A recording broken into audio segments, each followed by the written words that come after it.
نحمد و نصلی علی رسول کریم اما بعد.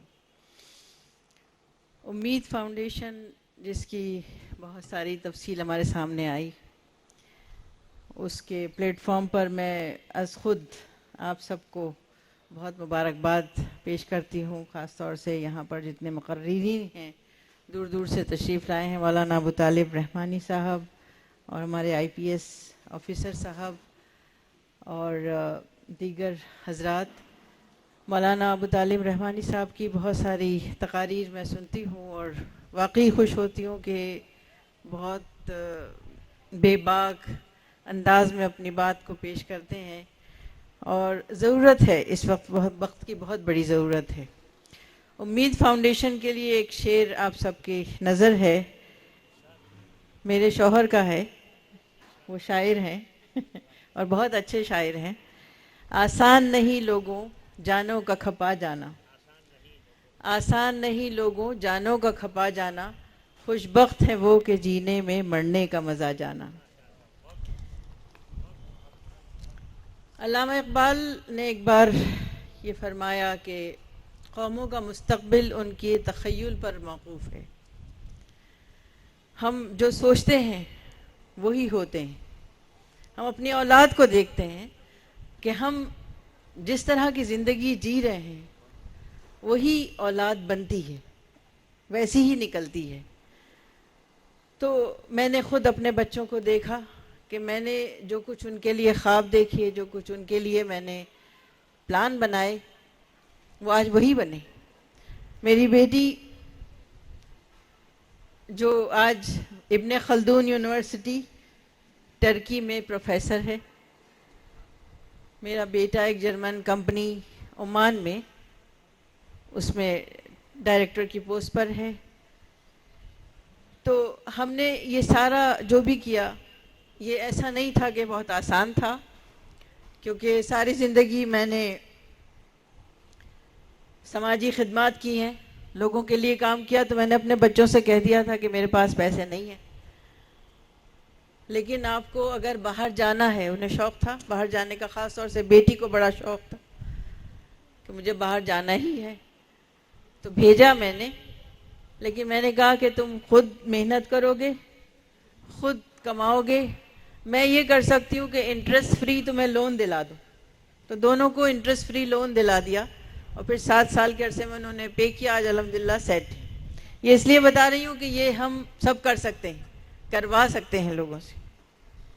ہماری جو تاریخ تھی اس میں ہم نے کیا کہ ہماری اتنی روشن تاریخ تھی کہ جس کو آج بھی ہم یاد کرتے ہیں، جس میں خلافت عثمانیہ کا دور تھا جو پوری دنیا کے لیے مثال بنا. اس کے بعد اسپین کی تاریخ آپ دیکھیے کہ جہاں دنیا کی ایسی بہترین یونیورسٹیاں قائم ہوئیں کہ دنیا کی ساری قومیں وہاں آ کر ایسے فخر محسوس کرتی تھی جیسے آج ہارورڈ اور کیمبرج میں جا کے ہم پڑھنا فخر کی بات سمجھتے ہیں، حالانکہ اس میں اسلامک اسٹڈیز بھی تھی، ساری تھی. دوسری چیز جو ہے وہ مغلوں کا ایک دور تھا کہ جو مثال بنا کہ انہوں نے دوسری تمام اقوام کو اپنے ایک ایسا ماحول انہوں نے پیدا کیا کہ جو ہندوستان میں اپنے آپ کو محسوس کرے. جو میں نے آپ کے سامنے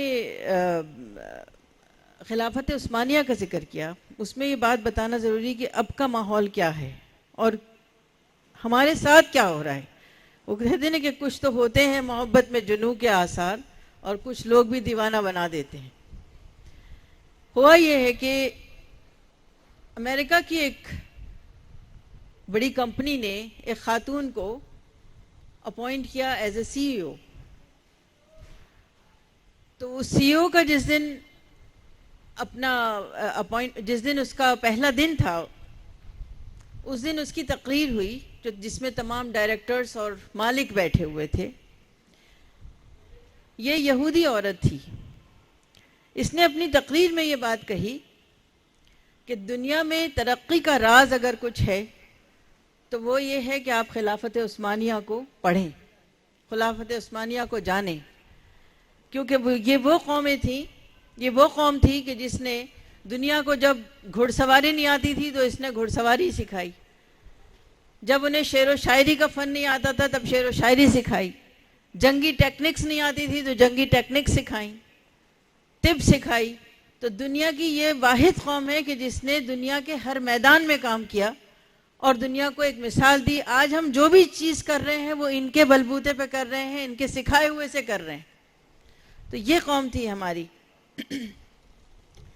دوسری چیز جو ہے کہ 200 سال کا جو پیریڈ ہے، میں اپنی بیٹی کی ہی مثال دوں گی جس نے یو کے سے انٹرنیشنل ریلیشن کیا اور اس کے بعد جرمنی سے پی ایچ ڈی کیا اینتھروپولوجی میں، سماجیات میں. اور اس سماجیات کا بھی اس نے ایک خاص پہلو لیا کہ انٹرٹینمنٹ اینڈ پلیجر ان اسلام. یہ اس لیے لیا کہ اس وقت دنیا میں، یورپ میں خاص طور سے، ایک بہت بڑا سوال ہے کہ اسلام میں خوش ہونے کا تصور نہیں ہے. اسلام روکھا بھیگا مذہب ہے، نعوذ باللہ. اس نے اس کو الگ طرح سے پیش کیا ایک مسلمان ہونے کی حیثیت سے، جو ہم کر سکتے ہیں. اور اس طرح کے بے شمار سوالات ہمارے سامنے ہیں جو ہمارے بچوں کو نئی نئی فیلڈز میں، جو انٹرسٹنگ فیلڈز ہیں، اس میں بھیج سکتے ہیں. اس کے جو ڈیسیٹیشن تھا اس وقت میں وہاں موجود تھی. دنیا کے 9 بڑے بڑے اینتھروپولوجسٹ وہاں بیٹھے ہوئے تھے جو اس سے بہت ہی کرٹیکل سوال کر رہے تھے، اور وہ ان کا اسلامی جواب دے رہی تھی کہ اسلام میں انٹرٹینمنٹ کیا ہے. اسلام میں انٹرٹینمنٹ کلبز نہیں ہے، پارٹیز نہیں ہے، فلمز نہیں ہے، لیکن یہ کیسے ممکن ہے کہ اللہ تعالیٰ نے ہر انسان کے اندر خوش ہونے کا، انجوائے کرنے کا جذبہ رکھا ہو اور وہ نہ کرتا ہو؟ ایسا تو ممکن نہیں ہے. لیکن ہمارے انٹرٹینمنٹ دوسرے ہیں. ہمارے انٹرٹینمنٹ ہیں کہ ہم شعر و شاعری کے ذریعے اپنی بات کریں. ہمارے ہاں حیا کا تصور جو ہے وہ خود ایک انٹرٹینمنٹ ہے. اس پر بڑی سیر حاصل بحث دنیا بھر میں چلتی رہتی ہیں، یہاں تک کہ آپ یہ دیکھتے ہیں کہ جو عورتیں اسلام لا رہی ہیں سب سے پہلے وہ حجاب پہ بات کرتی ہیں. اس وقت کا انٹرٹینمنٹ ان کے لیے اگر آپ پوچھیں گے تو ان پہ اس پہ بات کرنا ہے کہ اسلام کیا ہے، اسلام میں کتنا ایکسائٹمنٹ ہے، ہر وقت ایک انتھوزیازم ہے، ہر وقت ایک جوش و خروش ہے. یہ دنیا میں ختم ہو گیا. اور دنیا کی واحد قوم ہے جو اپنے دین پر قائم ہے مکمل طور پر. اسی طرح سے اس نے فوڈ کے بارے میں بات کی کہ اس وقت فوڈ اور حلال فوڈ جو ہے وہ خود ایک انٹرٹینمنٹ کی چیز بنی ہوئی ہے. حلال فوڈ، حلال کاسمیٹک، حلال یہ، حلال ہر چیز. 30 سال جنگ لڑی ہے امریکہ کی مسلم خواتین نے کہ وہ کس طرح پرمیشن لیں کہ ہمیں حجاب میں جاب کرنے دیں، حجاب میں ہمیں کالج جانے دیں. 30 سال بعد وہ جیتی ہیں جنگ. ابھی کسی صاحب نے یہ بات کہی کہ پڑھنے کا شوق نہیں ہے. تو امریکہ میں چاہے مسلمان ہو چاہے دوسری قوم ہو، ہر جگہ، امریکہ، یورپ، سب جگہ یہ ماحول ہے. بلکہ جاپان میں بھی دیکھا کہ بسیں ہوں، ٹرینیں ہوں، کوئی بھی جگہ ہو، ہر ایک کے ہاتھ میں ایک چھوٹی سی کتاب ضرور ہے. وہ وہاں پر کھڑے ہو کے بھی پڑھ رہے ہیں، کوئی منٹ ضائع نہیں کرتے. اس میں مسلمان بھی ہیں، سب ایک کلچر بنا رکھا ہے. تو ہم جب یہ دیکھتے ہیں کہ یعنی دوسری قومیں کچھ کر رہی ہیں تو وہاں پر ہم ویسے بن جاتے ہیں.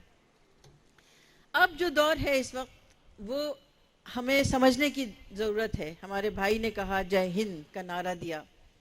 میں اور بات یہ کہتی ہوں کہ ہم لوگوں کو بہت سوچ سمجھ کے ایک بہت بڑا پلان کرنے کی ضرورت ہے. نمبر 1 یہ ہے کہ جیسے پوری دنیا کے اندر اس وقت ڈکٹیٹرز آ گئے ہیں. انہوں نے یونیورسٹیز سے آہستہ آہستہ ریسرچ سینٹر بند کرنے شروع کر دیے. ریسرچ سینٹر بند کرنے کا مطلب یہ ہے کہ انہیں سوچنے والے دماغ ہی نہیں چاہیے. جو سوچے گا وہ کرے گا، وہ کروائے گا. تو یہ آہستہ آہستہ بند ہونے کی، اس کی فنڈنگ بند کر دی. اسی طرح ایک اور چیز ہے کہ ہم اب جو دیکھ رہے ہیں ماحول، اس میں ہمیں ایک اوور آل ڈیولپمنٹ کی ضرورت ہے. مثلا ہماری تعلیم کے بھی مسئلے ہیں، ہماری ایجوکیشن، اس کے روزگار کے بھی مسئلے ہیں، ہمارے اخلاقیات کے بھی مسائل ہیں، ہماری خواتین کے الگ طرح کے مسئلے ہیں. اور مجھے یہ محسوس ہوتا ہے کہ ہمیں اپنے مسائل جہاں ہم خود سمجھتے ہیں تو خود ہی اس کے حل بھی پیش کر سکتے ہیں. کرناٹکا کا حجاب کا میٹر ہو، اس کے بعد آپ نے دیکھا کہ ساری دنیا سے آوازیں اٹھنے لگیں کہ ہمیں اپنے اسکول اور اپنے کالج بنانے ہیں. ہمیں اس جنگ میں پڑھنا ہی نہیں ہے کہ اب حجاب کرنا یا نہیں کرنا، ہمیں خود بنانا ہے. تو جب کوئی مصیبت آتی ہے، مشکل آتی ہے، اس وقت ہم سوچتے ہیں، لیکن اگر ہم اس سے پہلے سوچنا شروع کر دیں تو شاید میں نے بہت پہلے 1994 میں ایک مشروط نکاح نامہ تیار کیا تھا. اس وقت یہی سوچ تھی کہ کیوں ہم گورنمنٹ سے مانگیں اور کیوں ہم اپنی شکایات جو ہیں وہ ارباب اقتدار تک لے کے جائیں، شرعی شکایات، کیونکہ ہمیں معلوم ہے کہ ہمارے مسئلوں کا حل خود ہمارے پاس ہے. اگر اس وقت نافذ ہو جاتا تو یہ لا نہ پاس ہوتا جو کل ہوا اور جو اس سے پہلے ہوا. اسی طرح ہمارے پاس ہمارے جو مسائل ہیں اس میں تعلیم اور معاشیات کا میں ذکر کر رہی ہوں. میں ابھی کرناٹکا سے آئی ہوں. وہاں ایک صاحب ہیں حاجی صاحب، بالکل عام سے انسان ہیں، لیکن پچھلے 2 مہینے سے میرے پیچھے پڑے تھے کہ آپ میرا پروجیکٹ سن لیجئے. جس وقت انہوں نے اپنا پروجیکٹ بتایا تو میں حیران ہو گئی کہ اس شخص نے کتنی گہرائی کے ساتھ یہ سوچا ہے کہ ہمارے پن پوائنٹ کیا ہے، کہ ہمارے مسائل کیا کیا ہیں، اور انہوں نے ان تمام مسائل کو اتنا جامع انداز میں ایک پروجیکٹ بنایا کہ وہ تعلیم ہو، اخلاقیات ہو، ہمارا روزگار ہو، ہر مسئلے کا حل اس کے اندر انہوں نے رکھ دیا. اور میں یہ سوچ رہی تھی کہ اگر وہ میرے پاس آ جاتا تو میں یہاں آپ کے سامنے پیش کر دیتی اس کو، لیکن جب بھی آئے گا کبھی میں انشاءاللہ اس کو پیش کروں گی. ہمارا جو میڈیا ہے، ہم کہتے ہیں کہ یعنی ہمارے خلاف غلط خبریں چھپ رہی ہیں، ہر طرف غلط اطلاعات دی جا رہی ہیں. اور یہ مسئلہ بھی میرے سامنے 1994 میں آیا جب میں صابو صدیق کالج میں نے 23 کورسز لانچ کیے تھے. اس وقت ہماری جو گریجویٹ اور پوسٹ گریجویٹ لڑکیاں تھیں وہ یہ کہتی تھیں کہ جب اسلام یا مسلمانوں کے بارے میں کوئی غلط نیوز چھپتی ہے تو اس کا جواب ہم لکھتے ہیں، اسلامی نقطہ نظر سے لکھتے ہیں، ہم اس کا یعنی مسلمان کا پوائنٹ آف ویو لکھتے ہیں، لیکن چھپتا نہیں. تو میں نے ان سے کہا کہ چھپے گا کیوں؟ کیونکہ آپ کو جرنلسٹک ٹیکنکس ہی نہیں آتی. جرنلسٹک ٹیکنکس یہ ہیں کہ آپ پہلے پیراگراف میں اپنی غلطی ایکسیپٹ کر لیں، آپ یہ مان لیں کہ واقعی آپ نے غلطی کی ہے، اس میں کوئی حرج نہیں. سیکنڈ پیراگراف جو ہے اس میں آپ سجیشن دیجئے کہ میرا یہ سجیشن ہے، اور تھرڈ پیراگراف میں آپ اٹیک کریے کہ آپ غلط ہیں. لیکن ہم اپنے جوش میں اتنے رہتے ہیں کہ ہم پہلے پیراگراف میں اٹیک کر دیتے ہیں، سیکنڈ پیراگراف میں جو ہے ہم سجیشن دیتے ہیں، اور تھرڈ میں اپنی غلطی شاید مانتے ہیں یا نہیں مانتے. تو اس کے لیے میں نے جرنلزم کا باقاعدہ ایک کورس شروع کیا گریجویٹ اینڈ پوسٹ گریجویٹ کے لیے. اس وقت جو میڈیا ہے اس میں ہمارے اردو اخبارات بھی بہت مجبور اور بے بس ہو گئے ہیں، کیونکہ ہمارا انقلاب بھی خریدا گیا کئی 100 کروڑ کا. میں نے اس کی بات کی تھی سعودی عرب میں کسی سے، وہ 150 کروڑ پہ راضی ہو گئے تھے، لیکن یہ 200 کروڑ میں بک گیا. تو لیکن آپ یہ دیکھیے کہ بھئی ہمارے اپنے انٹراسپیکشن کی، ہمارے اپنے احتساب کی کہاں کہاں ضرورت ہے. ہم پوری دنیا میں ایک ماحول دیکھ رہے ہیں. یہاں یہ بات کی ابتدا کرتے ہوئے میں ایک اور دوسری بات بتاؤں گی کہ پوری دنیا میں جو مسلمانوں نے اخبارات شروع کیے، جیسے دبئی میں شروع کیے، خلیج ٹائمز تھا اور دوسرے اخبارات شروع کیے، پاکستانی تھے، ان لوگوں نے آ کے شروع کیے، بہت نام ہوا، بہت مقبول ہوئے، بہت اس کی سیل ہوئی، ریڈرشپ بڑھی اس کی. لیکن آج وہ کس کے پاس ہے؟ آج وہ ہم میں سے کسی کے پاس نہیں ہے، آج دوسری قوموں کے پاس ہے. تو مسئلہ ایک جو ہے وہ ہمارا یہ ہے کہ ہم جوش و خروش جو ہمارا ہے وہ غیر ضروری طور پر بہت زیادہ ہوتا ہے. ہم کام کو شروع کرنے میں تو بہت ابتدا کرتے ہیں، بہت سارے چینل بھی کھلے، ٹی وی چینلز کھلے، لیکن وہ کتاب چینل تھا، میں اس میں ویمن ونگ کی انچارج تھی، 1 سال کے اندر وہ بند ہو گیا تھا. اسی بات کو میں آپ سے اس بارے میں کہوں گی کہ یہ جو چیز ہے یہ پوری ملی ایک سائیکلوجی ہے، لیکن دوسرے ملک جو ہیں، اسلامی ملک جو ہیں، ان کے اپنے ضوابط، ان کے طور طریقے، وہ ان کی جگہ. ہم ہندوستان میں رہتے ہیں، ہندوستان کی سائیکلوجی بھی سمجھتے ہیں، ہندوستان کی دوسری قوموں کے ساتھ رہتے ہیں، ان کو ہم جانتے ہیں، اور کام کرنے کے مواقع ہیں ہمارے پاس، ہم یہاں کام کر سکتے ہیں.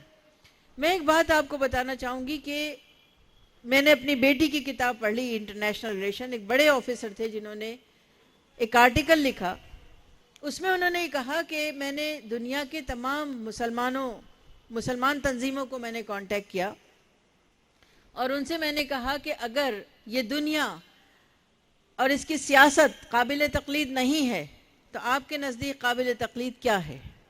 کون سا ایسا قانون ہے یا کون سی ایسی پالیسی ہے کہ جس سے دنیا جو ہے وہ بالکل ایک یعنی خوشگوار ایک ماحول میں جینے لگے گی، ہر ایک کو اس کے حق ملیں گے؟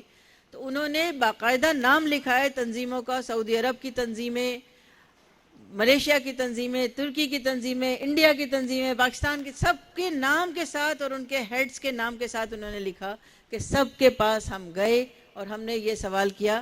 اس سے پہلے ہم دنیا کی دوسری قوموں کے پاس گئے، ان کے بھی ہیڈ سے ملے، تو انہوں نے کوئی 200 سال گیا پیچھے گیا، کوئی 100 سال پیچھے گیا، اور انہوں نے اپنا فارمولا دیا کہ یہ اگر آ جائے تو ہم دنیا بالکل خوشگوار ہو جائے گی۔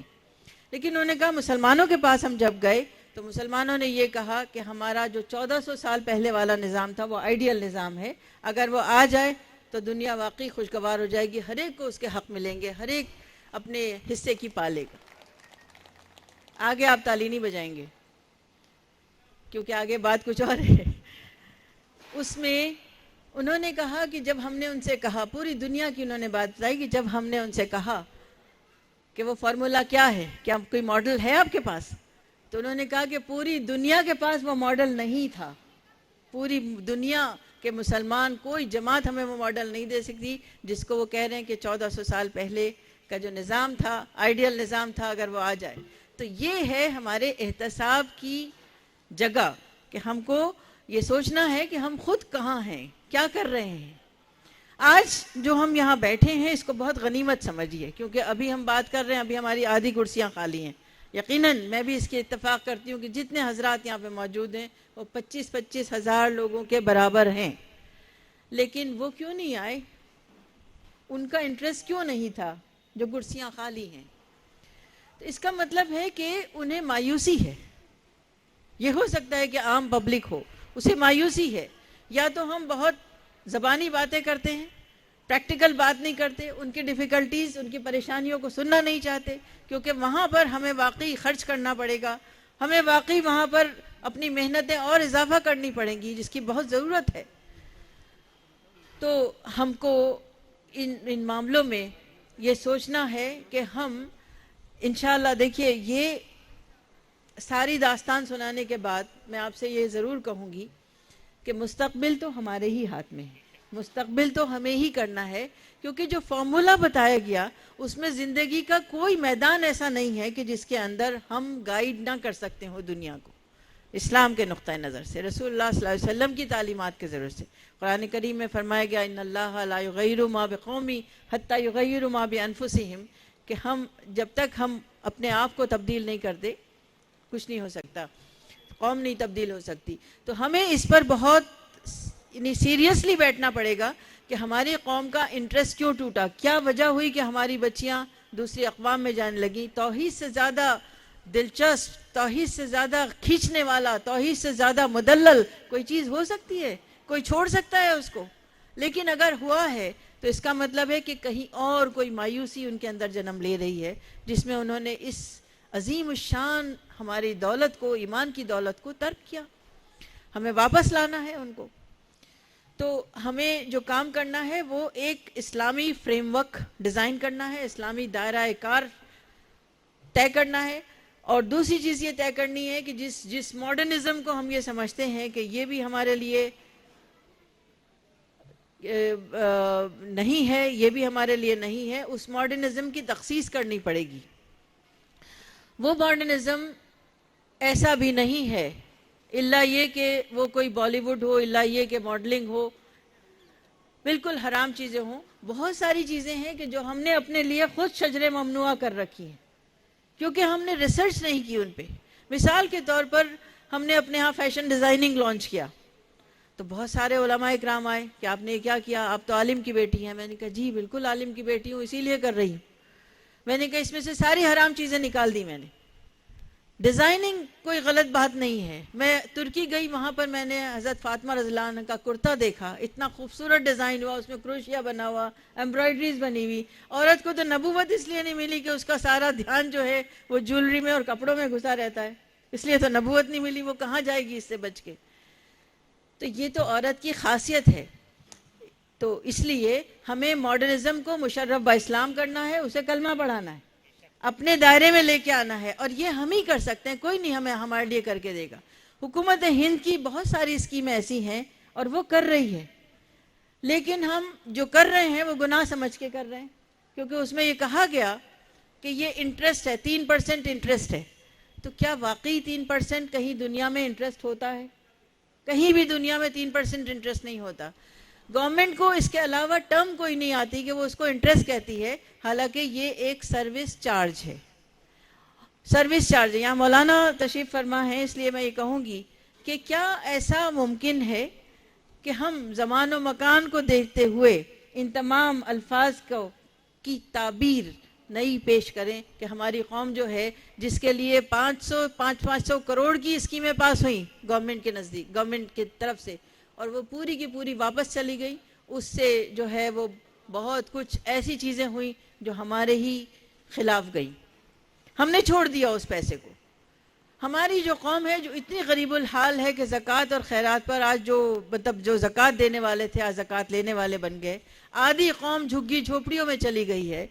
کیا اب یہ بالکل نزاعی حالات نہیں ہیں؟ کیا ایسے حالات نہیں ہیں کہ اس میں ہم نئے فیصلے کریں، نیا سوچیں؟ تو اگر ہم نے یہ نہ کیا، اس وقت نہ کیا، تو اب دیکھیے کہ ہماری شریعت کے اندر کس طرح سے الگ الگ انداز میں دخل اندازی ہو رہی ہے۔ یو سی سی بغیر اطلاع کے، بغیر ہمیں خبر کیے آہستہ آہستہ در آیا ہے، اعلان ہی نہیں ہے، کیونکہ اعلان ہوگا تو دوسری اقوام بھی جاگ جائیں گی، تو بغیر اعلان کے یو سی سی آ رہا ہے 1 بائی 1 کر کے۔ اسی طرح ہماری ایجوکیشن میں جو ہے، جو پالیسی ڈیزائن ہوئی ہے، اس میں 14 نمبر پوائنٹ آپ پڑھیے، اس میں یہ ہے کہ اگر کوئی بچہ یہ کہتا ہے کہ مجھے اپنے خاندان کا بزنس اختیار کرنا ہے تو اس کو اجازت ہے، اور یہ کون کہے گا؟ یہ یا تو مسلمان کہے گا یا دلت کہے گا، کوئی برہمن نہیں کہے گا۔ اور وہ کیوں کہے گا؟ کیونکہ اس کا روزگار وہی ہے، وہ اپنے دیکھتا ہے کہ میرے بوڑھے ماں باپ، کمزور ماں باپ جس بزنس میں لگے ہوئے ہیں تو میں ان کی تھوڑی ہیلپ ہی کر دوں، تو وہ ایجوکیشن چھوڑے گا تو اگلی نسل پھر وہ اسی چکر میں پھنس جائے گی۔ میں جو کہہ رہی ہوں کہ ایجوکیشن اور اکانومی کو ساتھ جوڑ دیجئے۔ آج جو ہم نے یہاں جانمازیں کی ہیں وہ ایک اس کی پہلی ابتدا ہے کہ ہم دھیرے دھیرے کر کے ان چیزوں کو لائیں ساتھ میں۔ جتنے بھی روزگار ہیں اس وقت، اس میں ہماری قوم جو ہے وہ لیبر بنی ہوئی ہے، اس کو 20-30 روپیز پر ڈے کا لائف ٹائم لیبر بنایا ہوا ہے، اور وہ زندگی میں اپنے کبھی بچوں کو پڑھا بھی نہیں پاتے، ان کے تن پہ کپڑے تک نہیں۔ آپ جائیے پورا دیکھ کے آ جائیے، پورا ہندوستان ہر جگہ یہی حال نظر آئے گا۔ یہ جو ان کے پروڈکٹس ہیں اس کو کوئی اور مارکیٹ کر رہا ہے، اور وہ ہم میں سے نہیں، وہ بن گیا ہے۔ میں بہار کی بات بتاؤں گی کہ بہار کے نوادہ ڈسٹرکٹ کے اندر اگربتی کی دنیا کی سب سے بڑی انڈسٹری ہے۔ مجھے وہاں بلایا گیا کہ آپ یہاں پہ کام کریے، تو میں نے جا کے ان عورتوں سے پوچھا کہ کیا ملتا ہے، تو 100 اگربتیاں بنانے پہ 7 روپے ملتے ہیں۔ پورے دن ان کے چھوٹے چھوٹے 4-4 سال کے بچے بھی جو ہیں وہ اگربتیاں بنائے، پورے دن میں 300 اگربتیاں بنتی ہیں، 21 روپے ملتے ہیں، اس میں دودھ بھی نہیں آتا، سبزی بھی نہیں آتی۔ یہ حالات ہیں، کوئی انڈسٹری نہیں، کوئی اسکول نہیں، کوئی مدرسہ نہیں، کوئی ٹیکنیکل نہیں، ایک بس RSS کا اسکول ہے، وہاں پر بچے جاتے ہیں جہاں شلوک سیکھتے ہیں۔ میں نے وہاں جا کے سب سے پہلے ایک مسجد بنائی، اس میں ایک کچھ ہال بنائے جس کے اندر اپنے بچوں کے لیے تعلیم اور لیڈیز کے لیے کچھ روزگار کا انتظام۔ تو یہ چیزیں جو ہیں، ہم جب تک، میں نے لیڈیز سے کہا کہ آپ چھوڑ دیجئے، انہوں نے کہا ہم چھوڑ دیں گے تو اس سے بھی جائیں گے۔ اور وہی اگربتی 300 اگربتی کا پیکٹ جو ہے 500 روپے کا بکتا ہے۔ یہ چیز ہر میدان میں ہو رہی، کشمیر سے لے کے ہر جگہ، اور ہماری عورتیں، ہمارے مرد بھی ہیں بہت سارے جو آرٹ اینڈ کرافٹ میں ایکسپرٹ ہیں، ماہر ترین ہیں۔ آئیوا جو ہے ہماری تنظیم، اس نے کیا کام کیا کہ ہم نے ان آرٹس کو تھوڑا موڈیفائی کیا کہ جن آرٹ سے ان کی پوری انگلیوں کے اندر سوراخ ہو جاتے تھے سوئیوں سے، ہم نے اس کو کم کیا، بہت کم کیا، چھوٹی سی آرٹ، اور ان کو مالز میں بھیجا، کیونکہ وہاں پر یوتھ آ رہا ہے، ینگ طبقہ آ رہا ہے، وہ خریدنا چاہتا ہے، انڈین آرٹ چاہتا ہے گفٹ میں دینے کے لیے۔ تو ہم نے کلر اسکیم کا سہارا لیا اور چھوٹی سی آرٹ لی، ہر آرٹ کو موڈیفائی کیا، نئی چیزیں بنوائیں۔ ہر وقت یہ اسی جستجو میں لگی رہتی ہوں کہ نیا کیا بناؤں، نیا کیا بناؤں۔ 30,000 عورتیں ہیں اس وقت ہندوستان بھر میں جو یہ سب کام کر رہی ہیں، اور روزگار کما رہی ہیں، عزت کی زندگی اپنے حجاب میں ہیں. ایک اسپائس فیکٹری قائم کی ہم نے، اس میں ہم نے عورتوں کے لیے بند فلیٹ لیے ہیں جہاں وہ بیٹھ کے کام کرتی ہیں. خود سپروائزر ہیں، خود کوالٹی کنٹرولر ہیں، خود پرچیزر ہیں، خود ہی سب کام کرتی ہیں. اور ابھی میں نے یہ بھی کہہ دیا کہ ہمیں ایجنٹس نہیں چاہیے، آپ خود ہی سارا کام کریے، کانٹیکٹ کریے لوگوں کو اور اپنا بیچنے کی بھی. تو اس وقت 20 ٹن مسالہ بیچ رہی ہیں ہماری خواتین حجاب میں، نمازوں کے ساتھ، روزوں کے ساتھ، ہر کام. تو اسی طرح ہم گارمنٹ ایک انڈسٹری ہے، گارمنٹ میں ہم ایک سے ایک چیز بنا رہے ہیں. کبھی یہاں پر ایک ایگزیبیشن لگا لیجئے تو ساری 150 پروڈکٹ لائیں گے یہاں پر. ابھی تو ایک دیکھا ہے آپ نے. تو اسی طرح میں کہہ رہی ہوں کہ اگر ہم اس طرح کام کریں، عزت سے، عزت کی زندگی انہیں دیجئے. جیسے قرآن کریم میں فرمایا کہ وَلَقَدْ كَرَّمْنَا بَنِي آدم، کہ آدم کو اللہ نے معزز بنایا، مکرم بنایا. اس کی عزت کو برقرار رکھیے. جب وہ عزت کھو دیتا ہے تو اس کو احساس زیاں اس کا ختم ہو جاتا ہے. اسے یہ احساس ہوتا ہے کہ جب میں نے سب کھو دیا ہے تو اب مجھے پانے کی جستجو ہی کیوں کرنی ہے. تو ہمارے کچھ پچھلے دنوں مولانا سجاد نعمانی صاحب ایک میٹنگ میں شریک تھے، تو میں نے ان سے یہ بات کہی اور انہوں نے اسی پہ بات ختم کی. بہت ساری میٹنگ ہوئی کہ ہماری سیاسی بے وزنی ہے، ہماری یہ کمی، ہماری وہ کمی. میں نے کہا کہ مجھے نہیں اس کی پرواہ ہے کہ آپ سیاست کے لیے کوئی بڑا نامور کوئی شخصیت ڈھونڈ کے لائیں. میں تو یہ چاہتی ہوں کہ آپ کو کہیں جھکی جھوپڑی سے مل جائے گا لیڈر، سچا پکا لیڈر، اس پہ آپ پیسہ خرچ کریے اور اس کو کھڑا کریے. دربار لگائیے جیسے بادشاہوں کے دربار لگتے تھے. اب وہ دستور ہی ختم ہو گیا کہ عوام الناس کا کسی بڑے آدمی سے، کسی مدبر سے، کسی عالم سے ڈائریکٹ واسطہ ہو. کوئی پوچھنا ہی نہیں چاہتا، کسی کو ٹائم ہی نہیں ہے کسی کے پاس. تو میں نے کہا دربار لگائیے، لوگوں کے گریف سنیے، لوگوں کی دکھ سنیے. وہ آپ کے پاس دوڑ کے آئیں گے اور وہ آپ سے کہیں گے کہ ہماری خدمات کیا ہیں، ہم سے لیجئے. اور وہیں سے لیڈر نکل کے آئے گا. مولانا سجاد نعمانی صاحب نے اسی بات پر ختم کیا کہ اسی سے اس تنظیم کی ابتدا ہوگی. تو انشاءاللہ ہم آپ کے ساتھ ہیں ہر طرح سے، دامے درمے قدمے سخنے. اور ہمیں بھی گائیڈنس کی ضرورت ہے. ایسا نہیں ہے کہ ہم کوئی خود گائیڈ بن گئے ہیں، لیکن یہ ایک بریف میں نے آپ کے سامنے ایک پکچر پیش کی ہے کہ ہم جہاں ہیں وہ ایک بہت ہی کرٹیکل اسٹیج ہے، بہت ہی نامساعد حالات ہیں ہر لحاظ سے، قوم کی تباہی کے ہیں. اور ہر قوم اپنی قوم کے لیے کھڑی ہوتی ہے. ہمیں اپنی قوم کے لیے اس طرح کھڑا ہونا ہے کہ ہماری خواتین یہاں بہنیں بیٹھی ہیں. میں کہتی ہوں کہ زیور اپنا بیچ دیجئے، ایجوکیشن پہ خرچ کریے. جو آپ کے پڑوسی ہیں اس پہ خرچ کر دیجئے. مت بنائیے 3-3 4-4 ہزار کے برقعے اور ڈریسز. ایسے ہی ہمارے مرد حضرات ہیں، ان سے بھی میں اپنے بھائی حضرات سے بھی کہوں گی کہ اپنا سارا پیسہ صرف تعلیم میں خرچ کریں. دنیا آپ کو یاد رکھے، ایسے کام کریے. جزاک اللہ خیر.